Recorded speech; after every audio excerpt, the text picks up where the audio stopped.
નમસ્કાર, આપ જોઈ રહ્યા છો સિટી ન્યૂઝ અને હું છું આપની સાથે જાનવી.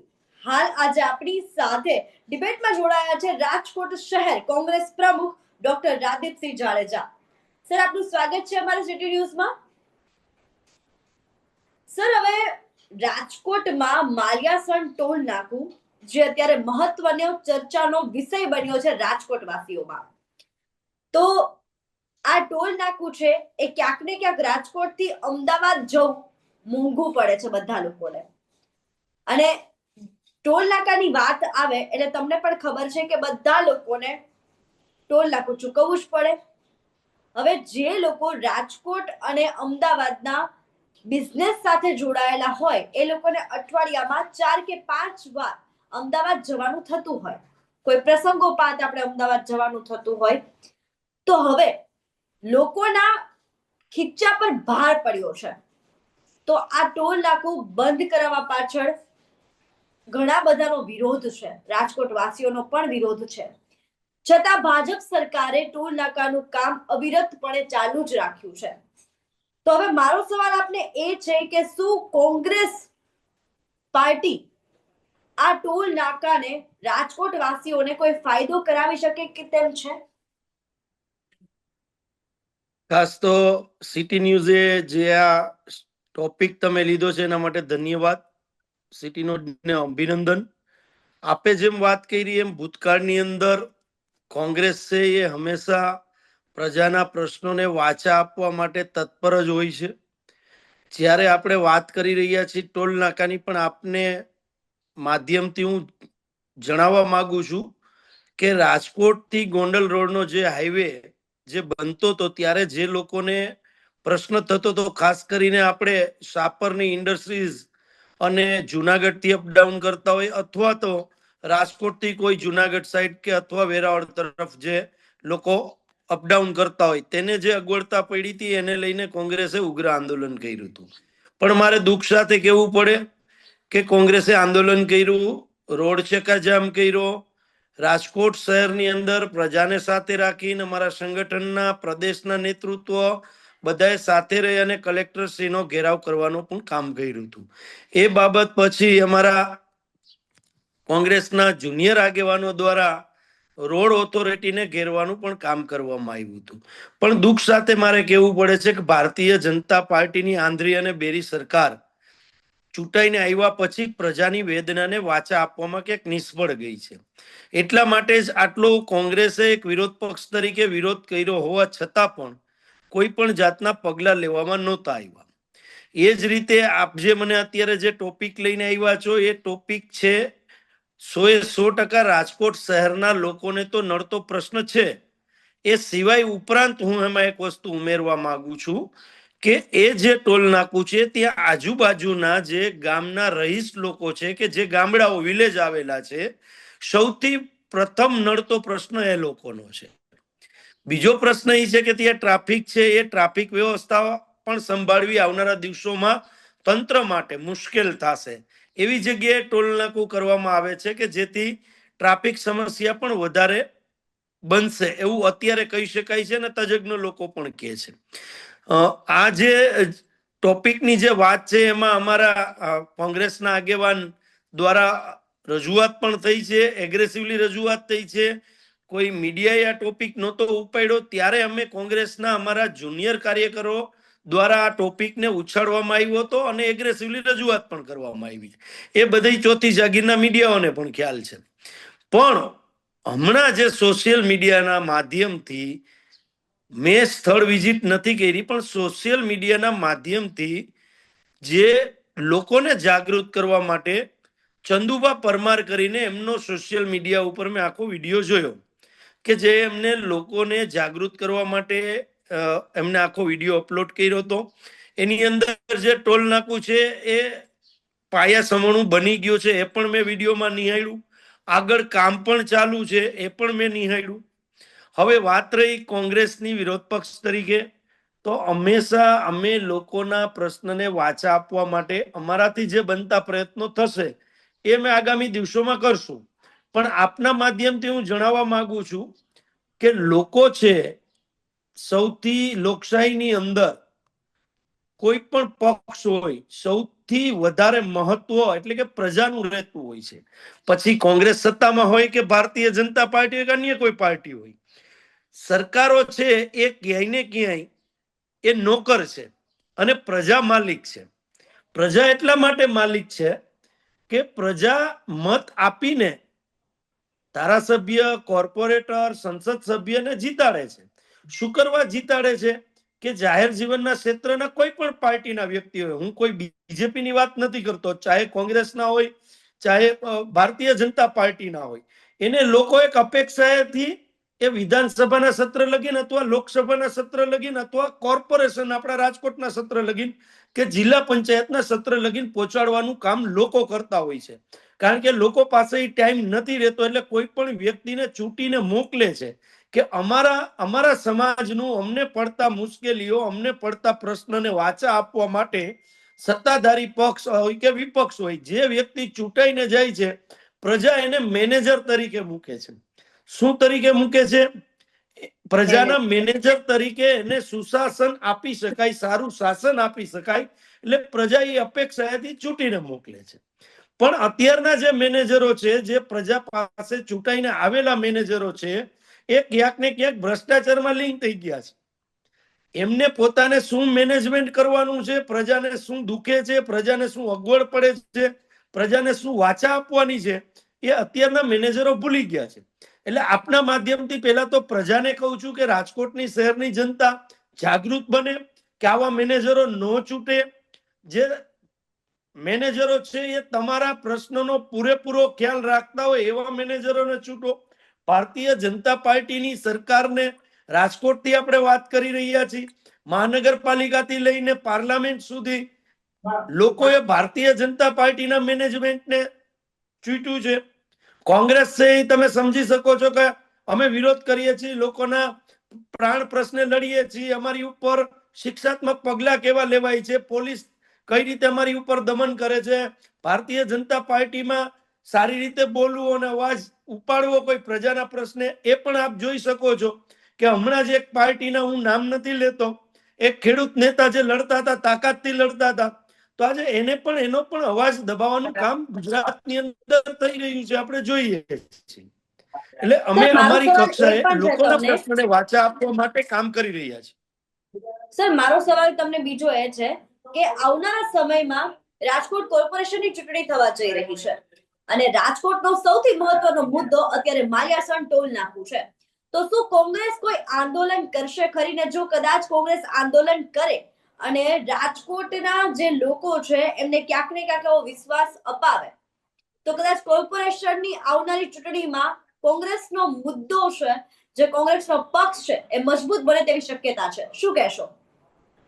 અમે કદાચ બેન આપને ખ્યાલ નહીં હોય, રાજકોટની અંદર જેટલા મુદ્દા થયા વિરોધ પક્ષ તરીકે આપના ન્યૂઝ રૂમમાં પણ તપાસ કરજો કે કોંગ્રેસ લડી જ છે અને અમે કોઈ ચૂંટણી માટે કોઈ કામ નથી કરતા. આ કહી દઉં છું, અમે તો પ્રજાના પ્રશ્નને વાચા, પ્રજાને મત જેને આપવો એને આપે. અમે કોઈ એવું નથી કહેતા બંધારણીય વિરોધ પક્ષમાં છીએ એટલે વાળું જે પ્રશ્ન છે એ પણ પ્રજાના હિતમાં જ છે, પણ અત્યારે ક્યાંક ને ક્યાંક રાજકોટ વાસીઓને વિપક્ષ તરીકે કોંગ્રેસ પર વિશ્વાસ હોય એવું લાગી રહ્યું છે. તો હવે મારો પ્રશ્ન તમને એ જ છે કે શું કોંગ્રેસ પાર્ટી છે એ આ માલિયાસણ ટોલ નાકાનું કામ રોકવા માટે સક્ષમ બની શકશે? અને આ ટોલ નાકું હટાવવામાં વિપક્ષ તરીકે આપણી જવાબદારીઓ પર આપ ખરા ઉતરશો? લોકશાહીની અંદર જે રીતે વિરોધ પ્રદર્શન થતા હોય, મેમોરેન્ડમથી જે રીતે રજૂઆત થતી હોય ઉચ્ચ કક્ષાએ, એ બધું અમારા પહેલાના આગેવાનો મેં કીધું એમ કર્યું જ છે. હજી પણ અમને લાગે છે કે આ ભારતીય જનતા પાર્ટીના શાસનમાં કામ નથી રોકાણું, તો અમારા સત્વરે પ્રયત્નો હશે કે પ્રજાને પડતી મુશ્કેલી જે છે એનું નિવારણ આવે. એના માટે અમે તત્પર છીએ અને આવનારા દિવસોમાં કલેક્ટરશ્રી સાથે આ બાબતે ચર્ચા કરશું અને ભારતીય જનતા પાર્ટીની સરકારને પણ ઘેરવાનો પ્રયત્ન કરશું. અત્યારે હું તમને વાત કરું તો જે સિટી ન્યૂઝના માધ્યમથી જે ધારાસભ્યો જે બીજેપીના છે એમની સાથે અમારી ટેલિફોનિક ચર્ચાઓ થઈ કે જેમના વિશે અમે કીધું કે ભાઈ માલિયાસણ ટોલ નાકું છે એ રાજકોટ માટે ક્યાંક ને ક્યાંક બહુ ચિંતાનો વિષય છે અને માથાકૂટનો બી વિષય છે, કારણ કે ટોલ નાકાને કારણે લોકોના ખિસ્સા ઉપર પણ ભારણ આવશે, સાથે સાથે ટ્રાફિક સમસ્યાઓ પણ સર્જાશે અને ક્યાંક ને ક્યાંક જે લોકોને રાજકોટથી ફ્લાઇટમાં જવું છે એ લોકોને ઘરેથી 1 કલાક કે 2 કલાક વહેલું નીકળવું પડી શકે એમ છે. તો ટાઈમિંગ બાબતે પણ, સમય બાબતે પણ લોકોને બહુ હાલાકીનો સામનો કરવો પડી રહ્યો છે. તો એ બાબતે અમારી ટેલિફોનિક ચર્ચાઓ થઈ હતી ભાજપના ધારાસભ્યો સાથે. ધારાસભ્યોએ એવું અમને કહ્યું છે ટેલિફોનિકના માધ્યમથી કે અમે લોકોએ રજૂઆત કરશું, પણ હજુ કોઈ પણ ધારાસભ્યએ રજૂઆત કરી નથી. તો શું લાગે છે, ક્યાંક ને ક્યાંક બધાની મિલીભગત હોઈ શકે? બેન, મેં પહેલા જ આપને કીધું કે લોકો છે લોકશાહીની અંદર સર્વોપરી હોય છે, કોઈ પણ પાર્ટી હોય. જ્યારે પ્રજા ચૂંટીને મોકલે છે એ પછી મેં તમને કીધું કે આ મેનેજરો જે છે, જેને હું મેનેજરો કહું છું, ધારાસભ્ય, સંસદ સભ્ય કે કોર્પોરેટર એટલા માટે નથી કહેતો કે એ આપણા બંધારણે એને ડેઝિગ્નેશન આપેલું છે, પણ મારી દ્રષ્ટિએ પ્રજા છે એ આવો વિરોધ ન કરી શકતી હોય, પ્રજા પાસે સમય ન હોય. એટલે લોકશાહીની અંદર આપણે ચૂંટણી પ્રથા છે. ચૂંટણી પ્રથાની અંદર આપને પ્રશ્નને વાચા આપવા વાળો વ્યક્તિને આપ ચૂંટીને મોકલતા હો છો, પણ દુઃખ સાથે એ કહેવું પડે છે કે લોકો જેને ચૂંટીને મોકલે છે એ લોકોના જે મૂળભૂત પ્રશ્ન છે એને ભૂલી જાય છે. ક્યાંક ને ક્યાંક ભારતીય જનતા પાર્ટીની સરકારમાં વાહવાઈ માટે એ લોકો સમય બગાડે છે, માત્ર ને માત્ર દેખાડો કરે છે, પાયાના પ્રશ્ન ભૂલી જાય છે. જે વિરોધ પક્ષ તરીકે અમે યાદ કરાવશું, ભારતીય જનતા પાર્ટીને પણ આપના માધ્યમથી કહું છું, યાદ કરાવશું, અને આવનારા દિવસોમાં લોકો પણ આ બાબતે જાગૃત થાય. અને હું તો આપના માધ્યમથી આહવાન કરું છું કે આજુબાજુના જે ગામો છે, તમે જાગૃત થાવ, લીડ લેવા માટે કોંગ્રેસ તૈયાર છે. તમે લોકો જાગૃત થઈને આવો, અમે તો વિરોધ કરવાના છીએ કોંગ્રેસ તરીકે, એમાં કોઈ શંકાને સ્થાન નથી, પણ પ્રજા પણ જાગૃત થાય, જેથી કરીને આપે જે કીધું કે રાજકોટથી આપણે એરપોર્ટ દૂર કરી નાખ્યું છે, તો ટેક્સી ભાડા આપણા બચે, અથવા ટેક્સી ભાડું આપણે લેશું તો એની અંદર ટોલનો વધારો થશે. જે ટેક્સીઓ અત્યારે 1200 રૂપિયામાં આવે છે એ 1500 રૂપિયામાં આવશે. એટલે આમ પ્રજા ઉપર આ જે છે ટોલ છે એ પડવાનો છે, વધારો કરવાનો છે પોતાના ખીચા ઉપર. આમ પ્રજામાં વધારો કરવાનો છે, આમ પ્રજાના ખીચા ઉપર એ વધારો કરવાનો છે, કોઈ નેતાના નહીં. તો આજુબાજુના ગામના લોકો જાગૃત થાય અને જાહેર જીવનની અંદર બંધારણીય ભાષાની અંદર વિરોધ કરવો એ આપણો પહેલો અધિકાર છે અને બધાએ કરવો જોઈએ. એટલે ગામના લોકોને હું કહું છું, પેલા ગાંધી ચિંધ્યા માર્ગે આપણે થાય તો આંદોલન કરી શકાય, અને જો લોકો જાગૃત થઈને આવશે તો પણ વધારે ઉગ્ર આંદોલન થઈ શકશે. એટલે આપના માધ્યમથી હું આહવાન કરું છું કે ખાસ રાજકોટની જનતાને તો મુશ્કેલી પડે છે, પણ આજુબાજુના ગામડાના લોકોને જે મુશ્કેલી પડે છે એ આપણા રાજકોટ શહેરના લોકો કરતા પણ વધારે પડે છે.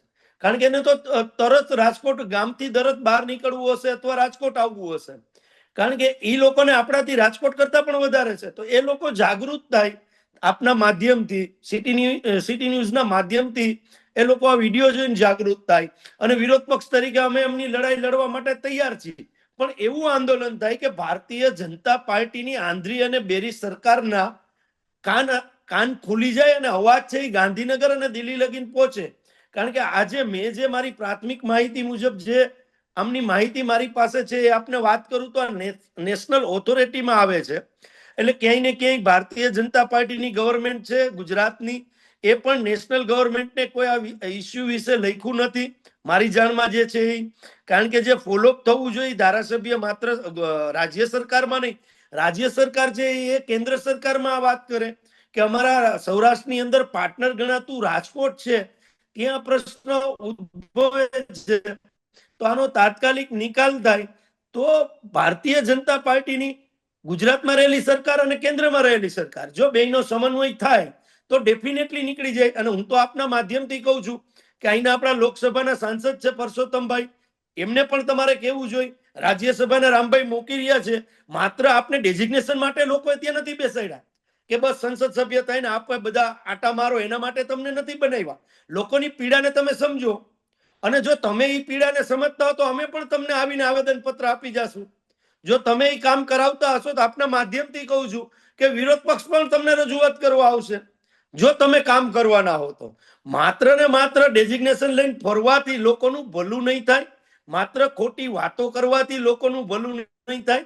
તમને લોકોએ જે જગ્યાએ બેસાડ્યા છે તો લોકોનો અવાજ બનો. સરકાર તમારી હોય તો પણ સાચી વાત એ તમે બોલવાનો અધિકાર લોકશાહીની અંદર બધાને છે, પણ ભારતીય જનતા પાર્ટીની અંદર લોકશાહી નથી બેન. કારણ કે ત્યાં કોઈ સંસદ સભ્ય હોય કે ધારાસભ્ય હોય કે કોર્પોરેટર હોય, ત્યાં એમના આકાર જે બાબતે બોલવાનું કે એટલું જ બોલવાનું હોય છે, એથી વધારે એ લોકો બોલી નથી શકતા. એનું પ્રથમ ઉદાહરણ આપ જે વાત કરો છો એ છે કે આપે ફોન કર્યા પછી પણ જો ચોથી જાગીર મીડિયા પણ ફોન કરતી હોય ને એમ કહેતા હોય કે અમે રજૂઆત કરી છે, છતાં પણ રજૂઆત નથી કરી, એનો મતલબ શું? કે ત્યાં એ લોકોને બોલવાનો કે રજૂઆત કરવાનો અધિકાર નથી, છીનવી લીધું છે. માત્ર ધારાસભ્ય અને સંસદ સભ્ય તરીકેનું આપ્યું છે, કોર્પોરેટર તરીકેનું. બસ એ જે એમની પાર્ટી કે છે એ તાઇફાઓમાં એ લોકો વ્યસ્ત રહે છે, પ્રજાને રેડી મૂકી દીધી છે. તો માલિયાસન ટોલ નાકું છે એ સતતનું કામ દિવસે ને દિવસે વધતું જ રહે છે. તો હવે કોંગ્રેસની આગામી રણનીતિ શું હોઈ શકે? કોંગ્રેસની રણનીતિ બેન, મેં આપને પહેલા જ કીધું કે અમે જે બંધારણીય જગ્યાએ જ્યાં રજૂઆત થતી હશે એગ્રેસિવલી મૂડ ઉપર, એ એગ્રેસિવલી મૂડ ઉપર અમે રજૂઆત પણ કરશું, સરકારને પણ રજૂઆત કરશું.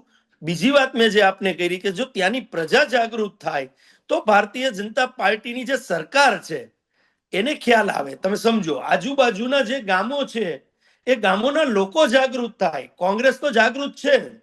આપે પ્રશ્ન નતો ઉપાડ્યો ત્યારે પણ અમે આ પ્રશ્ન ઉપાડી લીધો છે. ટોલ નાકાનો રાજકોટની અંદર સૌ પ્રથમ કોઈ પ્રશ્ન ઉપાડ્યો તો કોંગ્રેસ પાર્ટીએ ઉપાડ્યો છે, અને આપના મીડિયામાં પણ આવેલું છે, સિટી ન્યૂઝમાં બહુ સારા સમાચાર આવેલા છે, આપ પણ જાણો છો.